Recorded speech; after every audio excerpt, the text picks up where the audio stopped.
क्या आपने कभी किसी से इतना प्यार किया है कि सब कुछ खोने के बाद भी उसके लिए सब कुछ करने को तैयार हो गए हों?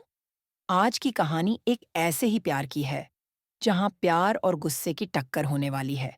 यह कहानी है सूरज और ईर्ष्या की। सुबह की हल्की धूप मंदिर की सीढ़ियों पर पड़ रही है। सूरज और ईर्ष्या हाथों में फूल और प्रसाद लिए भगवान शिव के दरबार में पहुंचे हैं। यह कोई आम दिन नहीं। आज उनका रिश्ता एक नई परीक्षा से गुजरेगा। पंडित जी मुस्कुराते हुए कहते हैं, पंडित जी, बेटा सूरज, अगर तुम ईर्ष्या को सच्चे दिल से अपनाना चाहते हो, तो शिवलिंग की 251 परिक्रमा करनी होगी। भगवान शिव तुम्हारे रिश्ते को आशीर्वाद देंगे। सूरज बिना एक पल सोचे ईर्ष्या का हाथ थाम लेता है। सूरज, मैं हर कसौटी पर खरा उतरूंगा। परिक्रमा शुरू होती है। 1, 10, 50, 100। पसीना बहता है। सांसें तेज होती हैं, लेकिन दोनों रुके नहीं। आखिरकार 251वीं परिक्रमा पूरी होती है। पंडित जी दोनों को आशीर्वाद देते हैं। ईर्ष्या मुस्कुराकर कहती है, ईर्ष्या, सूरज, तुम यहीं रुको, मैं प्रसाद और चुनरी चढ़ाकर आती हूँ। मंदिर के बाहर ईर्ष्या प्रसाद चढ़ा रही होती है। तभी कुछ लड़कों की नजर उस पर पड़ती है। लड़का धीरे से, देखा इसे? भोली सूरत, लेकिन चाल ढाल देखो, जैसे कोई शहर की रानी हो। चलो बात करते हैं इससे। ईर्ष्या को आभास हो जाता है कि कोई उसे घूर रहा है। जैसे ही वह पलटती है, वे लड़के अश्लील बातें करने लगते हैं।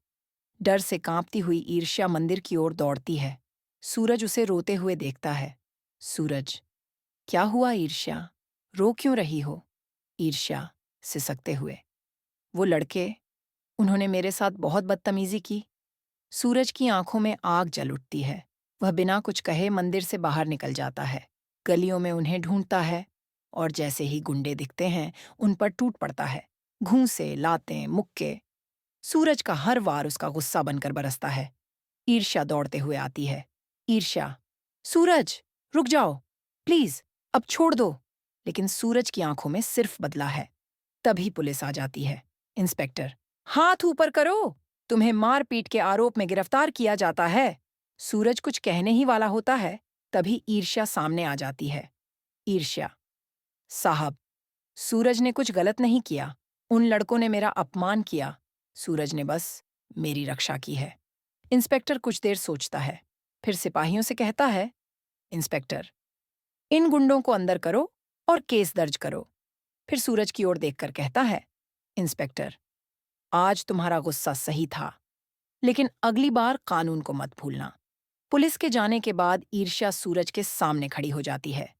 ईर्ष्या गंभीर स्वर में, आज मैं एक शर्त रखती हूँ सूरज, अगर तुमने दोबारा किसी से झगड़ा किया, किसी पर हाथ उठाया, तो मैं ये घर और ये रिश्ता हमेशा के लिए छोड़ दूंगी। सूरज चौंक कर उसकी आंखों में देखता है। सूरज धीरे से, तुम्हारे बिना सब अधूरा है। मैं वादा करता हूं, अब कभी बिना वजह हाथ नहीं उठाऊंगा। दोनों की आंखें भर आती हैं, लेकिन उनके बीच एक नई समझ, एक नया प्यार जन्म लेता है। उधर घर में दाई माँ फोन पर किसी से बात कर रही होती हैं। दाई माँ गुस्से में, मैंने पहले ही कहा था, ईर्ष्या इस घर के लायक नहीं है। अब देखो, मंदिर में भी बवाल करवा दिया। वो ईर्ष्या के पापा को कॉल करती हैं।